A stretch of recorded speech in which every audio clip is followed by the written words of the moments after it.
Right. Morning, everyone. This has been an important week in the House as we continue to focus on the American people's priorities. Yesterday, the House passed a pro-growth, balanced budget that represents a stark contrast between our vision for the future and that of the president. While the president's plan never balances, indeed, runs red ink for as far as the eye can see, the House plan would balance the budget and while the president's plan would raise taxes by more than $2 trillion, the House plan calls for reforming the entire tax code for families and small businesses to make it simpler and fair. And while the president's plan would be a disaster for working families struggling in this economy, the House plan lays the foundation for more robust economic growth and more jobs. Today, the House will pass legislation that will make real progress in strengthening Medicare. This is a bill that will provide better health care, real savings for taxpayers. The bill will permanently replace the so-called doc fix, the budget gimmick, with a system that's more stable, that rewards quality and innovation in the delivery of our health care. It will help ensure that seniors have access to their doctor and put in place a stronger Medicare program to aid who are trying to care for their elderly parents. We're also putting in place two structural reforms that will strengthen Medicare and put the program on a more sound financial footing. Over the long term, the next 20, 30, 40 years, the bill will produce hundreds and hundreds of billions of dollars of durable savings for taxpayers. CBO confirmed it will result in a net deficit reduction for the taxpayers by the end of the second decade, and far more after that. CBO also confirmed that the savings from the structural Medicare reforms would increase rapidly in the second decade. This will be the first real entitlement reform that we've seen in nearly 2 decades, and that's a big win for the American people. It was a true bipartisan agreement. I want to thank Leader Pelosi and Democrat Whip Hoyer for their efforts in helping to put this together. I was pleased to hear the president would sign the bill, and I would urge the Senate to pass it expeditiously. Lastly, it was an honor to have President Ghani from Afghanistan here in the Congress this week. His message of peace and his tributes to the service and sacrifice of our brave Americans was powerful. And I was particularly struck about the statement that 3 million Afghan girls are now in school, compared with none before September 11th, 2001. This is something to be proud of, and it reminds us that arbitrary political deadlines should never be put ahead of ensuring the success that we've worked so hard to achieve. We'll review closely the specific of President Obama's troop-level announcement for the remainder of 2015. But make no mistakes, more tough decisions will be here soon. With that, I'll answer a couple of questions.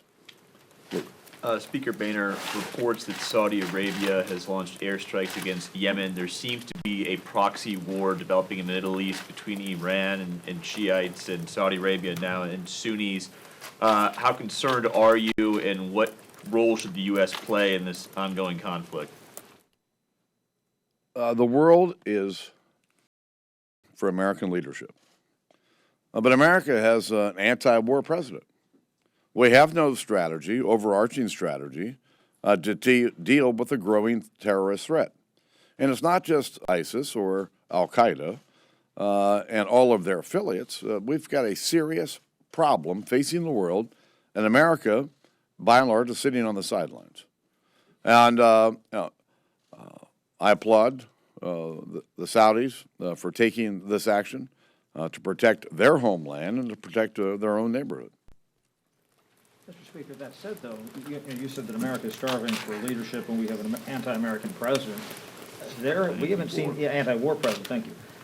We haven't seen any distinct movement yet on the possibility of an AUMF. There's a lot of people here who don't think that could be done. How can you, put that blame on the president when there's not exactly an appetite here for involvement on that issue and any sort of larger issue?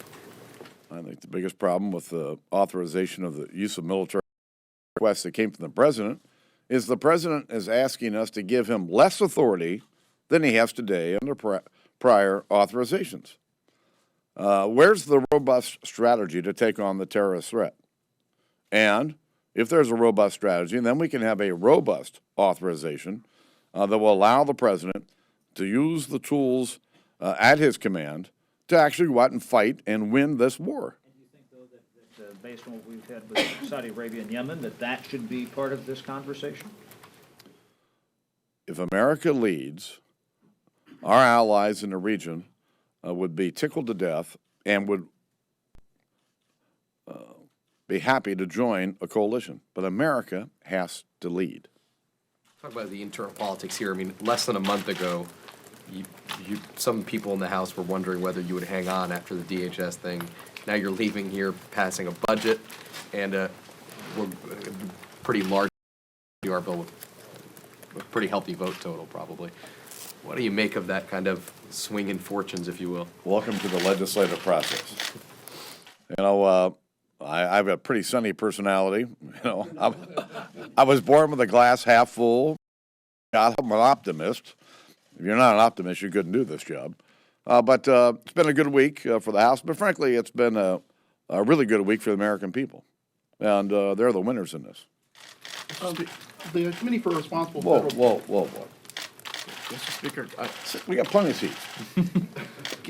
Given the uncertainty that the Senate would take up the SGR bill this week, mainly because of time constraints, it seems, are you going to reconsider your decision not to offer a short-term patch to the doctors over till you all get back? All I know is that the House is going to have a very large vote today to pass this bill that will strengthen Medicare, and I would expect the Senate would probably take it up sooner rather than later. Mr. Speaker, what do you think of the fact that, unlike his Democratic colleagues in the House, the leadership in the Senate has not embraced this bill? I have no idea. But I expect that if the Senate does take it up, there'll be a large vote over there as well. Thank you, Mr. Speaker. On that note of having passed the budget this week, on the about to pass this big doc fix, is this a sort of start of a new day for this new Congress, or do you still see tough sledding ahead on, the XM Bank, the transportation bill, these other big ticket items? Listen, we've got a lot of tough issues to deal with here in the Congress. We didn't get elected just to come here and sit on our rear ends. We've got work to do, and work to do on behalf of the American people. And so as we get into these other challenges that are facing us in the coming months, we're going to try to work together with my colleagues, Democrats, if they're willing, to do the right thing for the American people. It's the way the legislative process is supposed to work.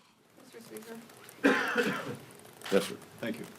Now that the Republicans have been in charge of both houses of Congress for a while now, do you find scheduling and do you find progress easier, more effective, and what's next? Well, I think that the Senate is doing their work. We're doing ours. As long as we stay focused on the American people's priorities, we're going to do just fine. In spite of the fact you're not sitting down, I'll call The it TV anyway. people will yell at me. So. No, we won't. The Committee for Responsible Federal Budget says that undermining the spending cap and adding an unpaid-for SDR makes them doubt whether you guys on your budget, and actually is sort of a net loser in terms of deficit reduction aspects. I would remind you that because of our efforts going back to 2011, we've cut the deficit in half, and then some. And frankly, our record on fiscal responsibility, I think, is rock solid. When you look at the fact that we've not been able to make any changes to our entitlement programs for 2 decades, and we find a way to do it that produces long-term savings, trust me, it's the right thing to do. Mr. Speaker, some other issues ahead where you might go to Leader Pelosi first, as you did with the doc fix, to solve one of these big problems out there that needs a bipartisan solution. Can you point to other areas where you might do that? When I see one. Were you watching the Danger game? Are you on the Final Four?